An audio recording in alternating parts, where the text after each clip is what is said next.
Good morning, everyone. Welcome back to Murphy Lawn Care Channel, all you beautiful people on YouTube. So today I'm going to walk you through what I use for a two-man crew setup. Now, I do have two separate setups for a two-man crew. This setup right here is the one we use 4 to 5 days a week. This is the me and Josh setup. The other one is the me and Pop setup, and you'll see that one on the channel every now and again. It is the Bradley 52 with the Gravely 52. Pop is almost 70 years old, so he's not interested in getting on a stand-on mower, and he's old enough, he's earned that right. So the Gravely is a sit-down, and we keep the Gravely around for him, and it's actually really just a great mower. Almost 300 hours, and I haven't had a single issue out of it, not even a flat tire. Now that I say that, we'll probably have some this week, but I hope not. But when it's me and Josh 4 to 5 days a week, I run the Bradley 36 paired with the Bradley 52. Now, the reason the 36 stays on the trailer 4 days a week and not the other mower, I mean, it is a larger cut. You're naturally like, man, you can get so much more done faster. But we get a lot of call-ins throughout the week. And I don't want to get a call in and then them have a gate and me have to come back here and reorganize everything or reload or even lose a customer. So that's where the 36 comes into play. And to be honest with you, the 36 is an extremely fast and agile mower. Like, it's really quick for what it is. That's ZT 3100s, but like, it freaking moves. The Gravely has ZT 3100s and it doesn't move as fast as this. I don't know why that is. Cannot tell you. So realistically, for the speed this thing's able to mow at, it kind of makes up for its small stature.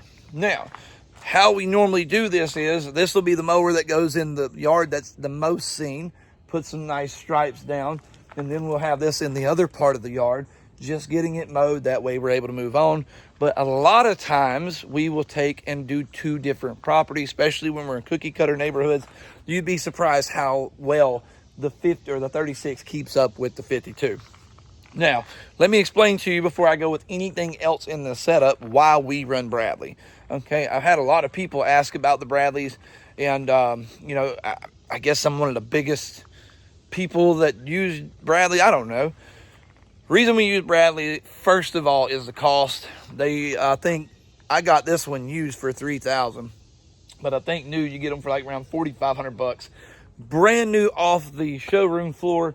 I paid $5,900 out the door for this one. I did a cash deal, and they gave me like a $500 to $600 discount.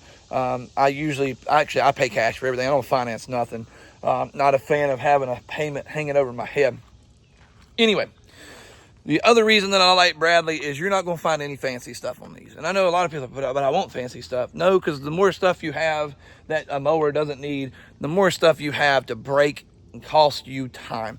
Like, I have seen more and more mowers coming out with digital screens. I know they're fuel injected, I get that, but the least little thing goes wrong, your whole mower's down. I'm not interested in that. I'm not interested in all that stuff that makes it look cool and, God forbid, raises the price through the roof. These things start every morning. They work all day. They do what I need them to do. All they require is an oil change, check the belts, check the tire pressure, and then change the hydro fluids when it's time to change those. So they're just very simplistic mowers. I've owned a lot of cars in my time, and the best cars I've owned have always been the ones that are the more simplistic, like the good old Toyota pickup from the early 90s. It had a 22 RE in it, nothing special, but man, that thing would run forever. We had one with a little over 400,000 miles on it, still ran great AC, everything worked in it. Now, as far as trimmers go, we run a 2620 with an SRM 225, and I'm going to be honest with you guys, I'll make a video about this later.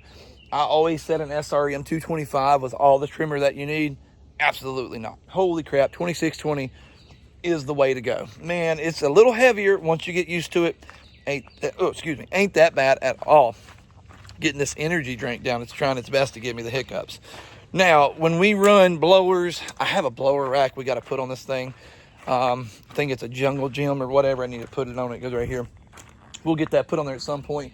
I run a 580 BTS Husqvarna. Got to looking on that thing. That thing is from back in 2015, guys. Like, that is an old blower. Now, how long it sat on a shelf before it was purchased, I don't know. I actually bought that used off somebody for $175. I'm in my, actually might be in my third season with that thing. And still runs like a champ. Absolutely fantastic. I'll show you the other blower that we come out with. This is not on the trailer because usually Mondays I run by myself.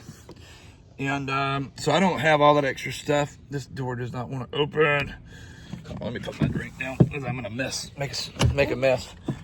Ghosts are about $3 a drink. I'm not trying to spill that everywhere. The other backpack blower that we usually come out with, now this is Josh's specifically, is the Magnum Steel BR800X. I'll tell you, like right now, not a fan of steel, but dadgum if that ain't a freaking awesome blower. Really like that one. I do think it's kind of cool how all the steel stuff sounds totally different than like Echo or Husqvarna. It just has its own tone to it. I appreciate that because, you know, they're kind of doing their own thing, and you know, there's some stuff going on. They're doing different stuff. I don't know. I'm just not a huge steel fan. I know, like back in the 90s and early 2000s, steel was like the name to have.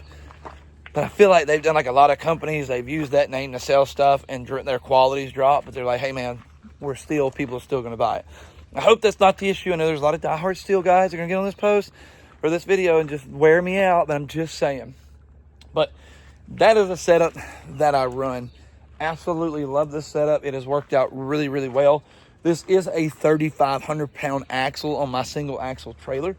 And if I remember right, this one's right 800 pounds. This one's just a little, I think it's like 925. This one's like 875. So we're like right at, you know, right under 2,000 pounds.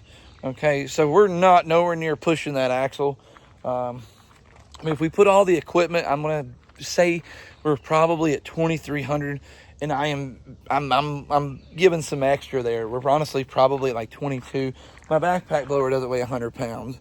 The backpack blowers and both the trimmers, you're probably just over 100 pounds. So we're probably not near, just kind of around 2,200 pounds realistically. So this trailer, the reason I like a single axle is when I get in a situation. Now tandems, which is when it's a double axle trailer, you want to really back that thing up and try to get it to whip around real quick. Not going to whip around the same as a single axle. So if I get in like a really tight place, I jackknife the truck. You can actually see where I've jackknifed a little too much. I was talking and I wasn't paying attention. Poor Blue took one for the team. And but I do that, and that way I can do a hard U on like a really tight cul-de-sac, and worked out pretty good. But that is a setup that I use.